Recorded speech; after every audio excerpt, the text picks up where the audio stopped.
Selamat datang di podcast Meet the Expert, podcastnya Apoteker. Bersama saya, Immanuel Tegalung, akan memandu acara ini selama beberapa menit ke depan. Nah, Swipers, sejatinya definisi apotek menurut KBBI adalah toko tempat meramu dan menjual obat berdasarkan resep dokter, serta memperdagangkan barang medis. Di dalam definisi apotek, ada kata menjual dan memperdagangkan. Sementara jika kita bicara tentang jual dan dagang, ini erat sekali kaitannya dengan pemasaran atau marketing. Nah, sebenarnya bagaimana sih praktek penerapan strategi marketing, khususnya di apotek? Untuk membahasnya, di studio Swaparex sudah hadir expertnya di bidang marketing. Ini nggak kaleng-kaleng nih ya. Perkenalkan Mbak Marta Nitan selaku CEO di Marketeers. Selamat pagi, selamat siang, selamat malam, selamat petang. Asik, tapi kalau kita selalu bilangnya selamat pagi terus. Oke. Gimana kabarnya Mbak Marta? Baik, selamat pagi Mas Iman, selamat pagi, selamat siang, selamat petang, selamat malam ya buat Swipers dimanapun berada. Terima kasih udah diundang hari ini untuk kita sharing-sharing lah ya tentang Saya yang marketing. berterima kasih loh. Ini Marketeers ini kan pemain lama loh ini. Ini kalau kita ngomong marketing ya kiblatnya Marketplace dan Marketeers. Saya masih ingat zaman-zamannya tuh ke Gramedia tuh pokoknya kalau nggak beli majalah ada satu lagi yang Marketeers ini. Marketeers ya. Selalu dua Thank itu. you. Gitu ya. Mbak, sebelum kita masuk ke pembicaraan yang lebih dalam, ini banyak rekan Swipers yang pengen tahu apotek tuh perlu marketing nggak sih? Oke. Tapi sebelum ke situ, saya mau nanya dulu nih, overview di 2023 Mbak. Oke. Gimana outlooknya marketing? Ya, di 2023 kan kalau di 2022 dulu kita lihat kan Indonesia tetap mengalami pertumbuhan ekonomi. Oke. Nah, kalau di 2023 kemarin kan Pak Jokowi bilang kita berharap akan tumbuh 5% kan tetap. Ada optimisme di situ tapi tetap harus waspada karena adanya krisis global yang mungkin kalau kita nggak waspada, kita nggak kreatif, kita nggak inovatif akan berimbas kepada bisnis kita. Kalau di industri yang misalkan industri makanan gitu sebenarnya mereka sudah waspada dari 2022 karena bahan baku terutama yang impor gitu kan harganya naik. Betul. Tapi sebenarnya strategi marketing itu pasti harus terus dilakukan. Baik itu pada saat ada resesi atau tidak, kita tetap harus melakukan marketing activity. Justru di situ challenge-nya untuk lebih inovatif dan kreatif. Oke. Nah, nyambung ke tadi, ketika nanti misalnya resesi nih Mbak ya, menurut Mbak ini marketing activity-nya akan berkurang atau stagnan sama sebelum resesi atau justru harus ditambah? Oke, sebenarnya kita harus tahu dulu customer behavior kita itu seperti apa, kebiasaan dari customer kita seperti apa. Jadi mungkin kalau zaman dulu kalau tidak ada resesi kan mungkin budget marketingnya lebih besar. Nah, ketika ada efisiensi, pasti budget marketing itu biasanya budget pertama yang dikurangi gitu betul. kan. Dan disitulah teman-teman marketing harus kreatif dengan melihat porsi mana sih yang benar-benar diberikan budget marketing yang lebih besar supaya impact-nya lebih bisa besar buat kita. Ada salah satu ilmu marketing itu low budget high impact. Betul. Jadi itu juga bisa digunakan mungkin buat para pemilik apotek yang notabene pemilik apotek ini kan juga seorang pengusaha ya. Karena mereka memiliki usaha, wirausaha. Jadi usahanya juga rata-rata kan UKM. Jadi mereka bisa menggunakan teknik low budget high impact ini supaya mereka bisa memaksimalkan budgetnya untuk impact ke bisnisnya mereka pun secara maksimal. Tapi yang pertama mereka harus tahu dulu customer behavior profilnya itu beli obat apa, kapan, terus demografinya yang di lingkungan sekitarnya apoteknya itu usia berapa, pria atau wanita, kebutuhan obatnya kira-kira apa, kebutuhan suplemennya apa. Itu yang benar-benar kita harus kenali dan kelola. Benar, setuju. Mbak, biasanya tuh dalam satu perusahaan itu budget marketing porsinya tuh seberapa besar Mbak? Oke, kalau budget marketing sebenarnya berbeda-beda tergantung dari size perusahaannya.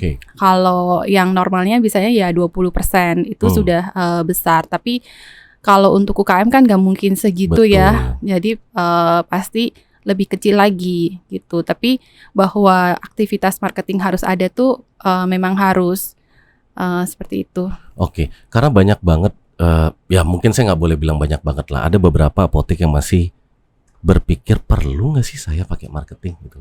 Oke. Nah, jadi timbullah pertanyaan itu, Mbak. Menurut Mbak Marta, apotek itu perlu marketing nggak sih?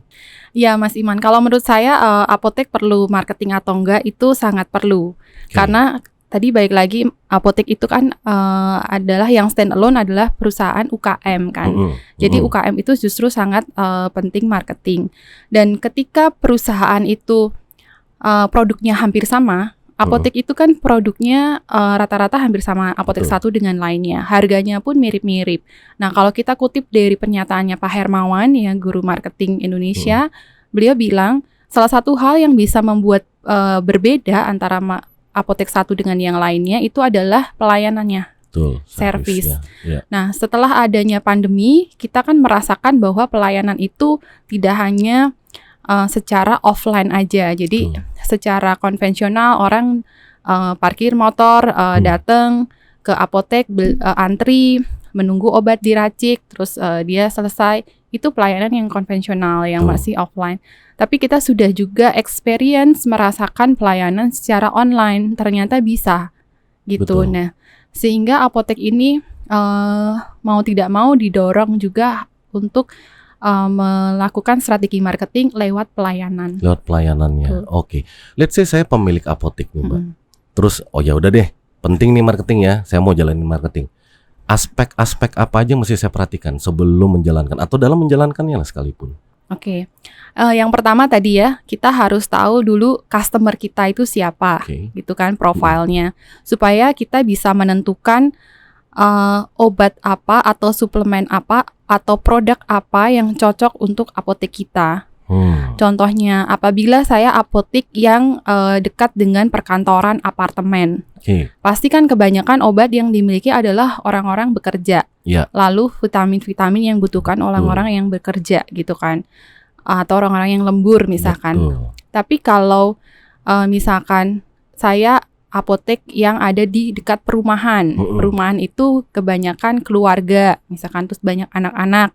Nah, pasti kan adalah obat-obat yang dibutuhkan pasti untuk anak-anak, batuk, pilek, gitu. Terus juga vitamin-vitamin. Nah, itu harus dilihat dulu profil dari customer kita siapa yang pertama. Lalu yang kedua, kita harus tahu customer ini belinya lewat mana. Gitu. Dia tahu keberadaan kita itu dari mana. Channelnya dari mana. Dari sosial media kah? Dari e-commerce kah? Mereka lewat tempat kita kah? Dari temennya yang rekomendasi kita kah? Atau lewat mana? Karena itu akan menentukan juga nanti channel penjualan kita mau lewat mana. Apakah kita perlu buka online store di e-commerce? Belum tentu semua cocok. Betul. Gitu. Bisa jadi pelanggan kita, customer kita itu sangat nyaman hanya dengan instant messaging lewat WhatsApp aja, WhatsApp misalkan, udah cukup. Nah, yang perlu disusun adalah SOP, bagaimana kita melayani.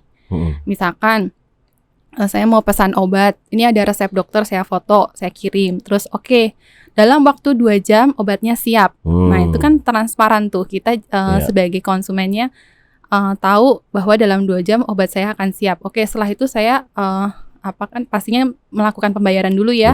Lalu silahkan mau dikirim lewat apa, konsumennya mau diambil atau saya kirimkan, nanti tambah ongkir dan lain-lain gitu. Jadi pelayanannya itu cepat, praktis, tapi tepat. Cepat, praktis, tepat. Betul. Sehingga win-win solution kan. Nah, pelayanan seperti itulah yang mungkin bisa mulai dibangun untuk marketingnya. Lalu yang ketiga, mungkin bisa mulai menggunakan sosial media. Misalkan sosial medianya diperbaiki. Jadi sehingga customer itu merasa yakin kalau saya beli di apotek tertentu obatnya pasti asli, original, gitu. Terus pelayanannya juga efisien, tadi yang praktis, cepat, tepat gitu. Lalu apalagi kalau apotek yang buka sampai 24 jam kan berarti jam berapapun gitu saya perlu pasti dilayani gitu. Lalu yang berikutnya, apotek itu kan berbasis teritori ya, lokasi kan biasanya. Nah, bisa menggunakan community marketing. Jadi misalkan ibu-ibu arisan atau PKK atau RT Karang Taruna itu bisa diperkenalkan tentang apotek kita, atau kita ambil salah satu case, yaitu misalkan produk ini keunggulannya ini, ada hal-hal di kandungan di produk ini yang misalkan vitamin ya. Kenapa sih orang itu butuh vitamin D dengan dosis tertentu? Nah itu bisa diberikan edukasi. Penyuluhannya lewat tadi community, community marketing. Karena itu word of mouth itu tetap masih sangat kuat dan sangat dibutuhkan untuk UKM. Betul. Nah, ada nggak sih sebenarnya strategi marketing yang kebanyakan sekarang lagi digunakan sama para apotek di Indonesia? Oke. Kalau saya lihat sekarang sudah mulai omni-channel marketing. Omni-channel itu online dan offline. Ya kalau offline kita seperti biasa ya datang gitu, hadir ke apoteknya. Yang online channel tadi bisa lewat online yang bukan aplikasi, atau bisa juga yang paling mudah itu lewat WhatsApp. Nah saya ngalamin sendiri, jadi saya bertransaksi, apoteknya ada di Jakarta Timur, saya tinggal di Jakarta Selatan. Dokter saya ada di Jakarta Pusat. Wow, Jakarta Timur, Selatan, Pusat, Iya, saya harus isoman, jadi kan nggak boleh ketemu gitu. Betul. Jadi semuanya serba online lewat WhatsApp. Dan saya terbantu banget. Dan jadi saya lihat mungkin itu juga mulai banyak dilakukan oleh apotek-apotek. Itu tadi. Nah, terus kan gini Mbak, kalau kita lihat media sosial ya, misalnya kayak Instagram atau TikTok, banyak sekarang rekan-rekan apoteker atau apotek tuh main tuh di channel itu. Betul. Jadi kalau saya lihat ada 2 grup nih Mbak. Ada satu grup yang dia hard sell, jadi dia benar-benar kasih lihat ini apotek kami, obat kami gini-gini. Ada salah satunya lagi yang dia lebih soft sell. Jadi misalnya live as a pharmacist, apoteker. Kalau dari pandangan Mbak Marta sendiri, di channel itu di zaman sekarang hard sell atau soft sell sih? Atau we tell the story, jangan-jangan harusnya? Sebenarnya harus mix. Kadang kita lihat dulu, kalau di ilmu social media marketing itu ada namanya content plan dan time plan. Jadi kita harus bisa mengatur content plan kapan kita hard sell, content plan kapan kita soft sell. Lalu kita juga harus tahu konsumen kita ini siapa. Kita mau mendirect apa. Kalau yang di di kontennya itu berupa promotion. Kalau promotion soft sell, customernya nggak nangkep pesannya gitu. Benar. Tapi kalau kita mau edukasi tentang ini vitamin ini kegunaannya seperti ini, nah itu soft sell. Itu nggak bisa hard sell. Baru tinggal dia bilang dapatkan harga menarik minggu ini, masuknya ke situ atau klik di sini, hubungi nomor ini, nah itu soft sell. Tapi ketika kita ada promo, misalkan ada paket promo akhir tahun, vitamin A ditambah B ditambah C, paket ibu, anak, ayah gitu, promo. Nah itu langsung hard sell. Gitu. Nah kebanyakan kalau saya lagi roadshow nih, pengusaha apotek nanya gini, Pak Iman, saya mau marketing, duitnya yang nggak mau. Nah tadi menarik nih kata Mbak Marta, ada low budget, high impact. Tadi kita udah bahas sosial media. Sosial media tuh powerful channel lah, ya kan? WhatsApp juga bisa. Ada lagi nggak sih Mbak? Yang ketiga tadi penyuluhan. Penyuluhan community marketing. Ada lagi nggak sih yang bisa dilakukan sama teman-teman swipers nih? Sebenarnya kalau low budget high impact marketing itu berbagai macam. Salah satunya mungkin teman-teman pemilik apotek ini juga bisa. Marketing itu bukan hanya tanggung jawab dari pemilik sebenarnya. Kalau ngutip lagi dari Pak Hermawan, everybody is a marketer. Semua orang satu perusahaan itu marketing. Jadi kalau perusahaannya mau maju, marketing itu bukan tugasnya orang marketing aja atau pemiliknya. Contohnya gini, tadi yang saya bilang pelayanan ya. Kalau kita lihat contoh di bank misalkan, orang kan pelayanan dari mulai masuk ke parkiran, itu kan tukang parkirnya juga harus diajarin supaya solutif gitu kan. Lalu orang ngantri, mungkin kalau ada security-nya juga harus diajarkan. Misalkan product knowledge, misalkan antriannya banyak, apoteknya udah penuh. Nah itu kan frontlinersnya harus paham ini mengatur antriannya bagaimana supaya semua orang nyaman. Betul. Terus ketika dia menyerahkan resep, dia menunggu. Kalau apoteknya misalkan tidak paham marketing, pasang musik kenceng-kenceng, moodnya kan berubah. Itu sebenarnya part of marketing, namanya multisensory marketing. Terus dia lagi nunggu, terus dia bayar, habis itu dia ambil obatnya, dia balik lagi. Itu semua adalah journey untuk marketing juga gitu. Nah, itu kan tidak hanya orang marketing yang ada di situ kan. Berbagai elemen, apotekernya juga, terus yang menyerahkan obat, kasir juga. Nah, makanya marketing itu semua bagian, dan nggak bisa hanya eksternal, kita ngiklan gitu, nggak bisa. Tapi internal marketingnya pun harus dibenerin. Iya sih. Ads, kalau kita ngomong ads, iklan nih. Kebanyakan nih pengusaha pengennya langsung udah Instagram ads, gitu, TikTok ads gitu. Gimana pandangan Mbak Marta? Ngaruh nggak sih nih gitu loh? Instagram, nggak boleh menyebut merek ya. Pokoknya iklan di sosial media itu ada ilmunya. Jadi nggak bisa kalau ngasal kita gitu ya. Kita keluarin budget hari ini, budget 500.000. Besok kita budgetnya 2 juta. Kok nggak naik-naik gitu ya trafficnya? Langsung kita budget 2 juta. Itu yang ada boncos. Kalau kata expert dari digital social media ads. Kenapa? Karena Google dan yang ads itu kan punya algoritma. Mereka itu akan melihat kebiasaan kita spending untuk iklan. Dan itu ada cara-cara, teknik-teknik untuk membuat iklannya itu sesuai target market, bisa mendorong traffic dan lain-lain. Konten juga berpengaruh. Jadi kalau kita buang budget banyak, tapi kita nggak tahu ilmunya, nggak tahu tekniknya, itu percuma. Nanti akan jadi boncos tadi. Benar. Nah, kebetulan kan memang kita tuh punya satu program lah, segmen di SwiperX Academy ini namanya Swapreneur. Jadi ini adalah show yang memang mengajarkan bagaimana membuka bisnis apotek. Nanti kapan-kapan saya undang untuk jadi pembicara, karena ternyata itu konten yang sangat seksi loh, Mbak. Jadi banyak orang, kategorinya banyak lah, punya duit tapi nggak tahu mulainya gimana. Nggak ada duit tapi idenya ciamik. Atau dia dua-duanya punya gitu loh.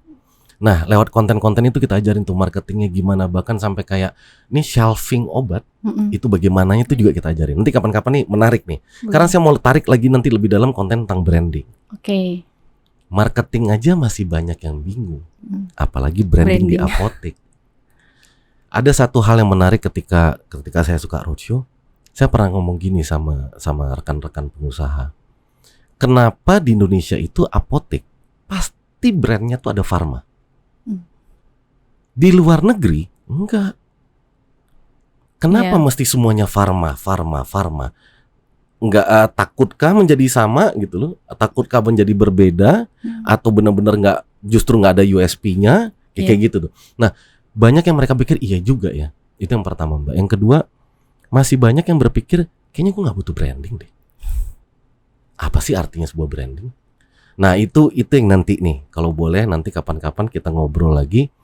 Buat Mbak Marta bisa ngisi di Swapreneur tadi. Ngomongin tentang branding di apotek. Nah, kita lanjut lagi, Mbak. Gimana tentang marketing apotek tapi yang offline? Misalnya nih, Mbak, kan zaman dulu suka mereka bikin flyer, tuh dibagiin tuh di keliling perumahannya, misal gitu. Itu masih efektif nggak sih sebenarnya zaman sekarang? Sebenarnya tadi balik lagi kalau yang masih konvensional ya, balik lagi yang pertama tadi kenali dulu customernya. Tadi ya, taunya kita dari mana tadi, itu harus yang penting karena marketing itu start from the market kan. Dari customer kita. Lalu yang tadi internal marketing, eksternal marketing udah paham ya. Kalau eksternal marketing itu kepada konsumennya kita, pada pelanggan. Tapi kalau internal marketing itu internalnya perusahaannya kita. Lalu yang ketiga, flyering itu masih efektif apa enggak gitu. Sebenarnya kalau kita cetak harganya mahal, sudah di flyering tapi nggak ada yang impact, ya berarti kan udah pasti nggak efektif gitu kan. Nah, lebih baik dialihkan, kita perbaiki dulu. Kita lihat sebelum kita ngiklan keluar, kita lihat ke internal dulu. Apa sih yang sudah kita lakukan untuk activity marketing kita?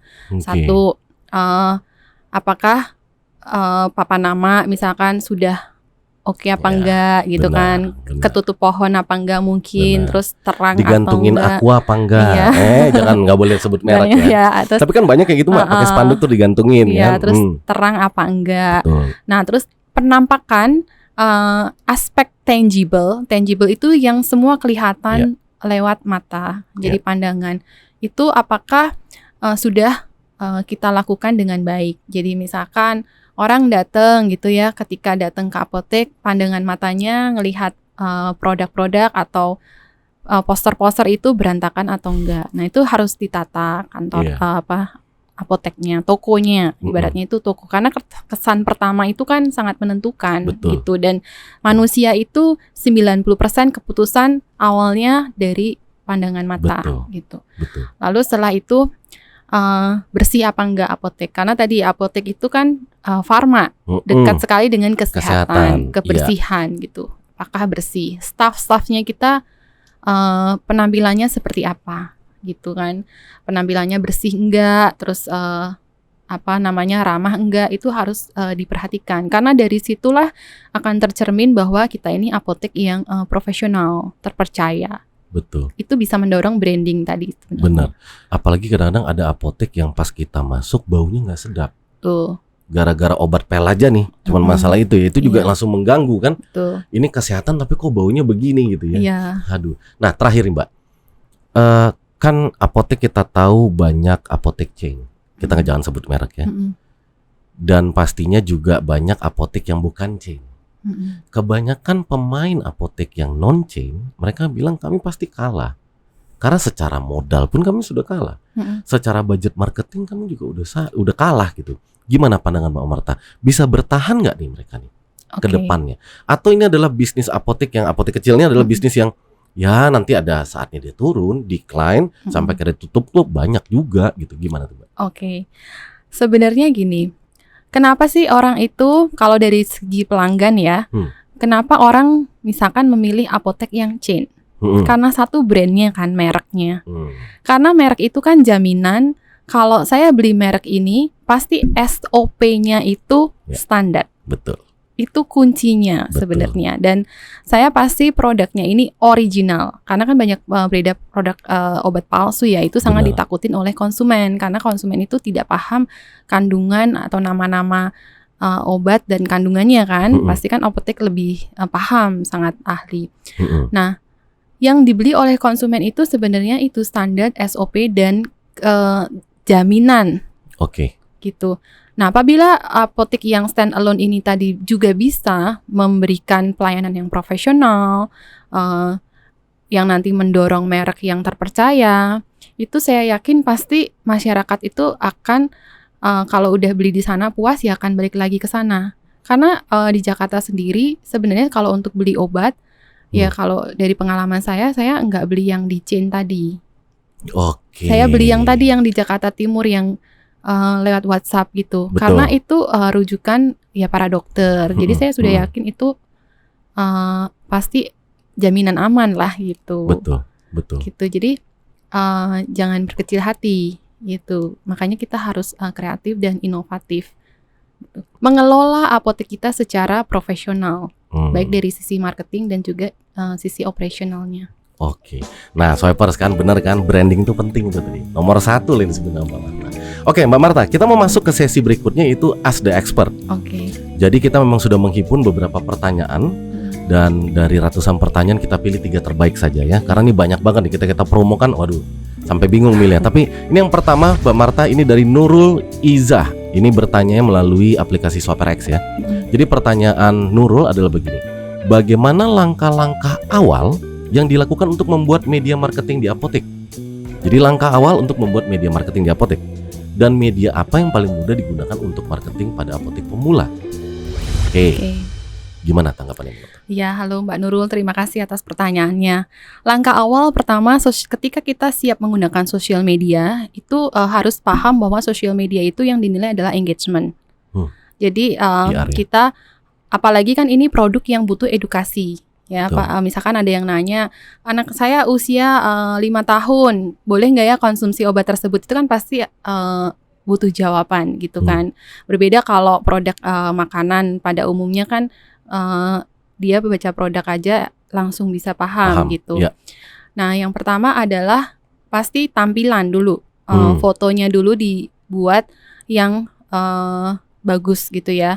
Lalu kalau memang itu sosial media untuk kepentingan memarketingkan produk dan perusahaan harus dikelola secara profesional. Jangan nanti tiba-tiba ada arisan, tiba-tiba fotonya nongol gitu kan. Betul. Jadi itu akan menurunkan image dari sosial media kita. Gitu. Jadi tampilan, foto itu harus diperhatikan. Lalu yang kedua adalah copywriting-nya. Misalkan copywriting-nya itu dibuat yang taktis gitu. Jadi kalau misalkan dia edukasi pun juga jangan terlalu panjang, perhatikan tanda baca dan lain-lain. gitu Iya, betul. Ya. Terus jangan lupa call to action. Jadi kalau mau bertanya atau melakukan pembelian di mana itu harus jelas. Seperti itu. Lalu sosial media apa yang cocok? Ya mungkin untuk saat ini kan banyak kan masih Instagram ya.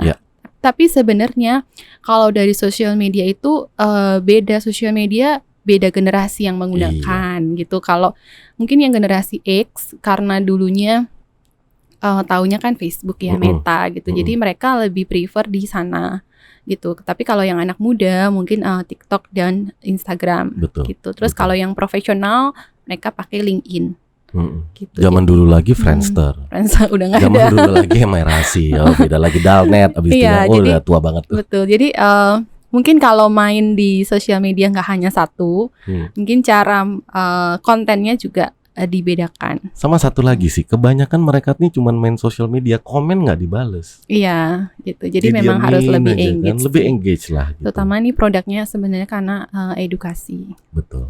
Oke, pertanyaan kedua nih, Mbak Marta dari Mei Prawesti, ya. Bertanya melalui aplikasi Swaprex juga. Untuk marketing apotek, apakah harus menambah karyawan untuk pemasarannya? Atau pemasaran bisa lewat online? Oke, ya terima kasih Mbak Mei pertanyaannya. Nambah orang apa enggak? Kalau budgetnya ada ya silahkan gitu kan, saya kembalikan lagi. Tapi kalau nggak ada, ini masih UKM.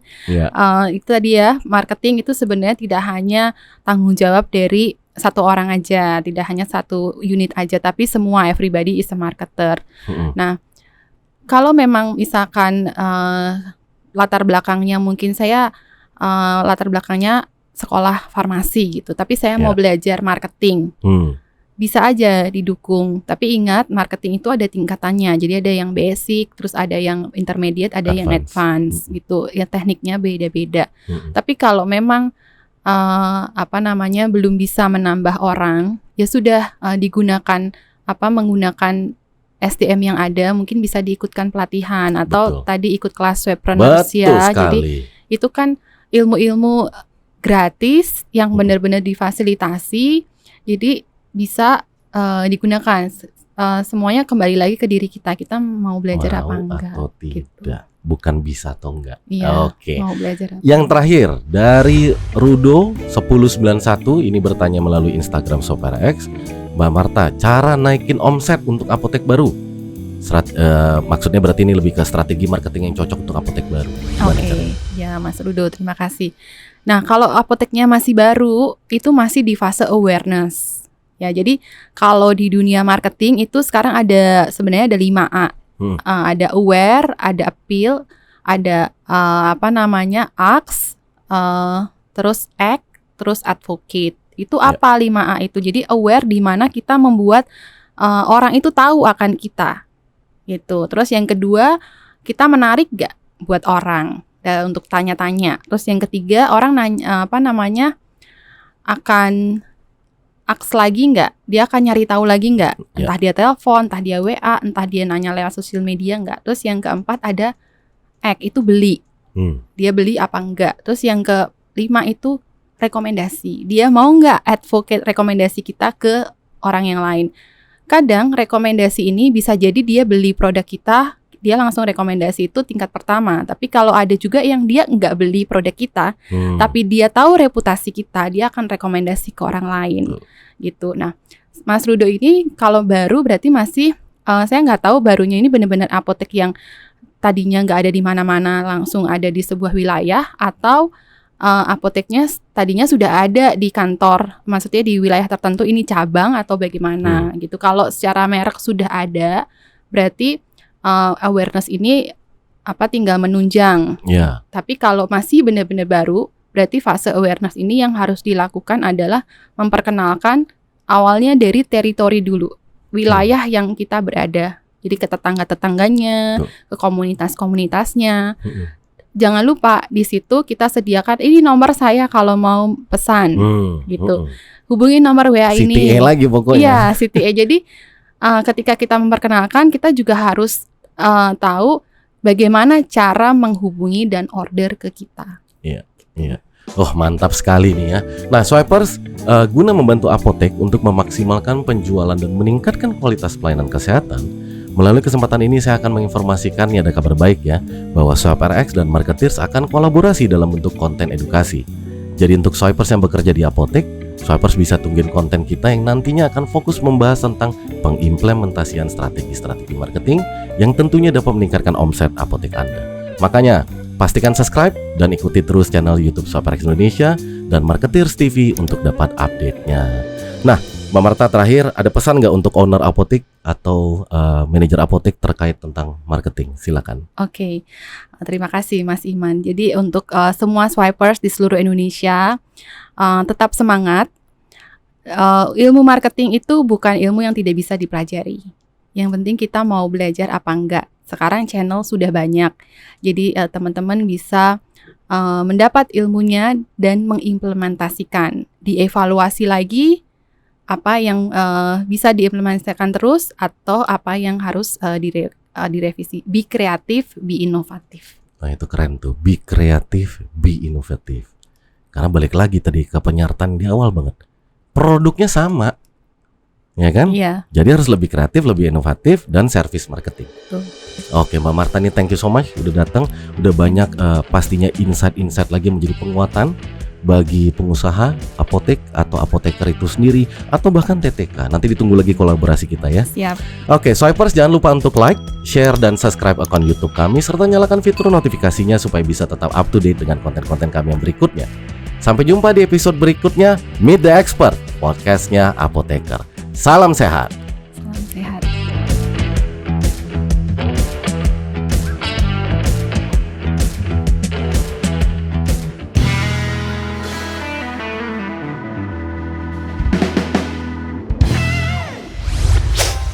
Swipe RX.